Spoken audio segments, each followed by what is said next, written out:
Il s'appelait Sarah, elle n'avait pas 8 ans. Sa vie c'était douceur, mais des nuages blancs. Mais d'autres gens avaient décidé autrement. Comme toi, comme toi, comme... Bueno, aquí estamos nuevamente. Regresamos con este tema súper interesante y aprender cómo nos rigen los astros, ¿no? Y qué hermoso es voltear arriba y ver un cielo estrellado y ver la luna. Y es un deleite, es una danza. Sí, ¿sabes? exactamente, es una danza cósmica, danza. lilá, le dicen Claro. en la India, lilá, la danza Lilá, cósmica, ¿no? ok. Incluso la personificación de la danza cósmica es Shiva, o sea, tenemos ahí una Ajá, divinidad sí. con varios brazos y las piernas Sí. en forma de danza. Esa es la personificación de lilá, de la danza cósmica para la India, ¿no? Pero en esta danza, hablábamos al principio de los diferentes planetas, de sus ciclos, del orden que tienen, llegamos hasta Saturno. Ajá. Nos faltó mencionar los tres grandes, o sea, los tres magnates planetarios, que son Urano, Neptuno y Plutón. Ok. ¿Sí? Lo que pasa es que si decíamos que Saturno tiene una órbita de 29 años, Urano tiene una de 84 años. Es un lapso de vida, no nos da para más, un lapso de vida. Después Neptuno tiene 160 y Plutón tiene como 230 años. O sea, las órbitas de Neptuno y de Plutón sí tienen una influencia sobre los individuos, pero más que afectar a nivel orbital, a nivel de órbita a los individuos, afectan a los conglomerados humanos, a los grupos, a las naciones. Entonces, okay. ¿Por qué? Porque son ciclos de 230 o de 160 años, incluso el de 84 años. Hay un detalle extraordinario. Yo apenas hace poco me enfoqué en eso gracias a un astrólogo extraordinario que vive en San Francisco, astrólogo, psicólogo, etcétera, que se apellida Tarnas, y que en uno de sus textos me hizo llamar la atención sobre el primer tránsito de Urano con respecto a la carta natal de los Estados Unidos, porque los países también podemos hacer sí. También los países. Entonces, la carta natal de los Estados Unidos, que nace en 1776, el 14 de julio, porque además ayer estaba trabajando en eso, entonces nace ahí los Estados Unidos con una determinada ubicación de Urano. Urano estaba en tal punto del cielo cuando los Estados Unidos hace su declaratoria de independencia. Pasan 84 años, Urano regresa a ese mismo punto, ¿y qué creen? Estados Unidos se renueva, se cambia completamente. ¿A través de qué? A través de la guerra de secesión. Es decir, se convierte en una federación en donde ya entran los estados del sur, entran los del norte, se acaba la esclavitud. O sea, hay una revolución interna en los Estados Unidos, la guerra de secesión, exactamente con el tránsito uraniano. Eso... En las vidas individuales no tarda 84 años en suceder, tarda menos, pero sí, de repente podemos ver en el horóscopo de cada quien el efecto de Urano o el efecto de Neptuno o el efecto de Plutón, y hay revoluciones en nuestras vidas.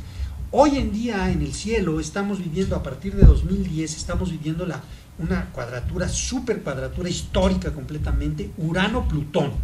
Cuadratura Urano-Plutón en el cielo, desde 2010 hasta acaba de ser el último punto exacto, el 17 de marzo de 2015.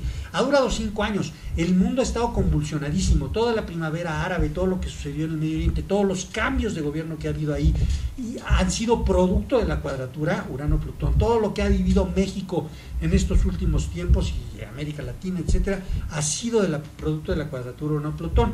Esa cuadratura Urano-Plutón, la presidencia de Peña Nieto tiene su origen en la cuadratura Urano-Plutón, porque fíjate qué interesante. Peña Nieto nace con la conjunción Urano-Plutón. En su horóscopo natal están Urano y Plutón juntos, o sea, él y los de su generación, me parece que es el 66, estaban Urano-Plutón es un arquetipo de mando, transformador. Entonces, todos los de su generación están llamados a esa transformación y a buscar el poder. Peña Nieto fue el líder aquí en ese sentido, y llegó como pudo, y etcétera, llegó a la presidencia. Llega a la presidencia cuando esa conjunción, tenía la conjunción, aquí estaba Urano, aquí estaba Plutón, Urano avanza y hace cuadratura con Plutón. Y en el momento en que hace la primera cuadratura, Plutón-Urano en el cielo, llega a la presidencia el señor y empieza a hacer su serie de reformas. Entonces, y afecta a toda una nación. Bueno, entonces, ahorita estamos en esa cuadratura Urano-Plutón. En esta primavera que acaba de comenzar, el equinoccio, fue el último contacto exacto de la cuadratura Urano-Plutón, y esa cuadratura Urano-Plutón se juntó con el equinoccio de primavera, con la luna nueva, con un eclipse y con un temblor que sentimos aquí en la Ciudad de México, ¿no? Eso quiere decir que esta primavera viene con todo, viene súper fuerte, porque trae la fuerza de Urano, que está en Aries, el signo de la primavera, en Aries, trae la luna nueva, y además se dejó sentir esa potencia en el temblor. Entonces es un momento extraordinario para comenzar todo tipo de cosas, sobre todo esta primavera hasta que llega el solsticio de verano, pero también todo el año, también aplica para todo el año, de esta primavera a la próxima.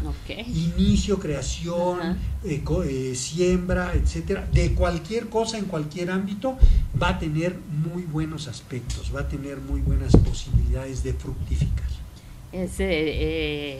Cambios, o sea, nos referimos a cambios en este año, en la personalidad y en las ciudades, en el planeta. Sí, pero mira, los cambios tienen, los cambios son procesos. Entonces, ¿cuál es uno de los mayores cambios que puede vivir un ser humano? El nacimiento. Y si tú te fijas en el nacimiento, ¿cuándo sucede el cambio? Pues quién sabe, porque hay una gestación, es una gestación oculta, pero ya la gestación es un cambio para la madre, es un cambio para el hijo. Digamos, el cambio antes de la gestación podía haber sido el embarazo, ¿no? El momento en que se juntan el óvulo y el espermatozoide, ahí se da un cambio. Después viene la gestación, que es una serie bárbara de cambios, y después se da la expulsión, el nacimiento, que es todavía otro cambio. Claro. Entonces, en esta primavera, si hablamos de cambio, hablaríamos de un momento de expulsión, no de los anteriores. Los anteriores tuvieron que haber vivido antes de esto, ¿no? Entonces, en ese sentido. Y yéndonos a otro terreno, ¿cuál es la relación que hay entre la religión y la astrología? Digo, es una pregunta... Bueno, es una pregunta con la que me puedes tener aquí hablando las 24 horas, porque además precisamente mi doctorado es en religión. En su origen no hay distinción, nacieron amarradas. Porque en su origen, astrología, religión y ciencia nacieron amarradas. En su origen no era más que el conocimiento y el ser humano. Y dentro de ese conocimiento estaban la religión, estaba la astrología y estaba la ciencia. Lo detectaban los sacerdotes, en efecto, no los sacerdotes cristianos, ni siquiera existía el cristianismo. Estamos hablando del año más o menos 3000 antes de Cristo. Se le asigna un origen ya conocido, puede ser uno previo, en Babilonia. El origen de astrología en Babilonia. Después de ahí pasa a Grecia, y muchos le dicen que está en Grecia el origen, pero no, está en Babilonia. Los griegos lo heredaron. Lo que sucede con los griegos es que al ser una civilización tan potente, le dieron nombres griegos a los planetas babilonios, a los planetas que los babilonios ya habían detectado y descubierto, etcétera. Y después los griegos fueron dominados a su vez por los romanos, entonces los romanos le cambiaron los nombres a esos y le pusieron nombres romanos. Son los nombres que conocemos hoy en día, Mercurio, Venus, Júpiter, etcétera, que están reflejados en los días de la semana también. Entonces, ya la nomenclatura que tenemos es la nomenclatura romana, pero esa nomenclatura de los planetas eran dioses a la vez. O sea, cada planeta para los romanos antiguos y para los griegos y para los babilonios antiguos, los de Mesopotamia, eran un dios. Era el dios Marte. Todavía se dice, no, pues eso es de la mitología. Bueno, si tú quieres se lo asignamos a la mitología.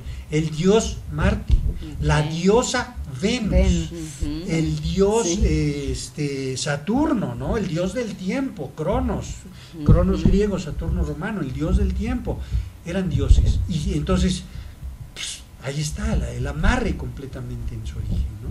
De religión. Ahora, ¿qué pasa? Bueno, no me quiero meter mucho en la crítica religiosa del cristianismo, pero el cristianismo, obviamente, como vio eso, que ahí había un amarre y no quería, o las otras religiones, pues empezó a también quererle taparle la ruta a la astrología, y se lo tapó. Y Alejandro, un poco a manera de resumen de esta charla tan agradable. ¿Cómo podemos en el día a día incorporar la astrología a nosotros? Porque, bueno, referirse a una revista y ver el horóscopo no es eso, ¿no? Sino habría como que... ¿Cómo podemos conocernos? ¿Cómo ¿no, podemos...? Gaby? Bueno, yo pensaría, Sara, que debería haber en las universidades un curso, una materia que nos diera elementos de astrología, que de hecho, bueno, yo estuve en políticas en la UNAM y no tenemos astrología ahí. Cierto, yo estoy de acuerdo, aunque fíjate que en políticas hace como 3 años, cuando estaba Obrador de candidato, López Obrador, se implementó a nivel de taller libre, se implementó un taller de astrología. Se implementó un semestre, al siguiente semestre yo fui a proponer otro para darlo yo, que era astrología política, sobre todo porque estaba la efervescencia de López Obrador para la presidencia, pero llegué tarde a hacer la propuesta y ya no entró. Pero sí ha habido talleres, como taller sí ha habido en políticas de astrología, pero nada más hasta ahí, ¿no? Ahora, en el día a día lo más sencillo, y no se necesita saber de astrología, es lo que decíamos al principio, es la luna. Hay que seguirle paso a la luna. Bueno, sí, pero ¿qué te dice una luna llena, una luna nueva, una luna de media uña, una luna de cuarto menguante? Así retener todo el... Es muy sencillo, porque son nada más 4 fases. Luna nueva se siembra. Luna cuarto creciente es crecimiento. O sea, ya tuviste que haber sembrado, luego hace el crecimiento. Luna llena es recibir, es cosecha, y cuarto menguante es regresar, es decir, enconcharse, reflexionar, recapacitar, decidir, planear y volver a sembrar. Esto volvemos a la danza, ¿no? Es esta danza, ¿no? Que hacemos también nosotros en los 5 ritmos con Kelly Satt, que es empezar con el fluido, fluir, es empezar a sembrar, ¿no? Sí. Luego seguimos con el staccato, que ya es la dirección, entrar al caos, al lírico, que es celebrar la cosecha, y volver a entrar a la quietud. O sea que no nos podemos saltar esos ritmos para empezar algo, ¿no? Entonces así pasa con la luna, ¿no? Y sus ciclos, y con todos los planetas. Y todos los planetas, es una danza, y bueno, pues nos quedamos con esta danza, Alex y Gaby. Muchas gracias, Alejandro, por estar esta mañana tan agitada aquí con nosotros. De veras, empezamos una mañana muy agitada, pero con muchos frutos, ¿no? Bueno. Con muchos frutos, y sobre todo el haberte tenido aquí. Bueno, ha sido un placer, Alejandro, y Gaby también. Ha sido un placer, muchísimas gracias por estar en Conciencia en Movimiento. No dejen de danzar con los pies en la tierra y también con el universo. Muchas gracias. Hasta pronto.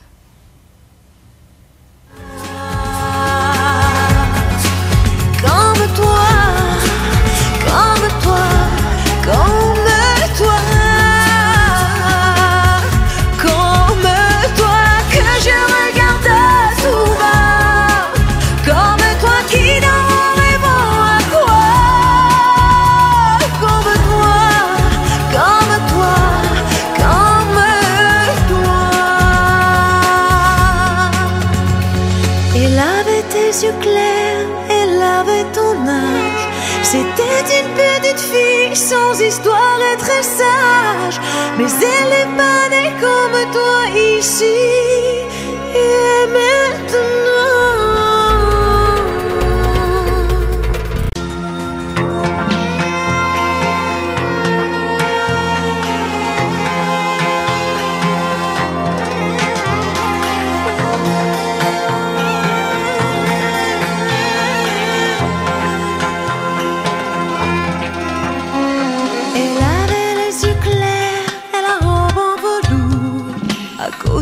Sa mère et la famille autour.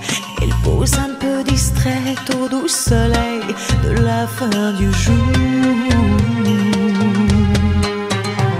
La photo n'est pas bonne, mais l'on peut y voir le bonheur en personne et la douceur d'un soir. Elle aimait la musique, surtout Schumann ça. Comme toi, comme toi, comme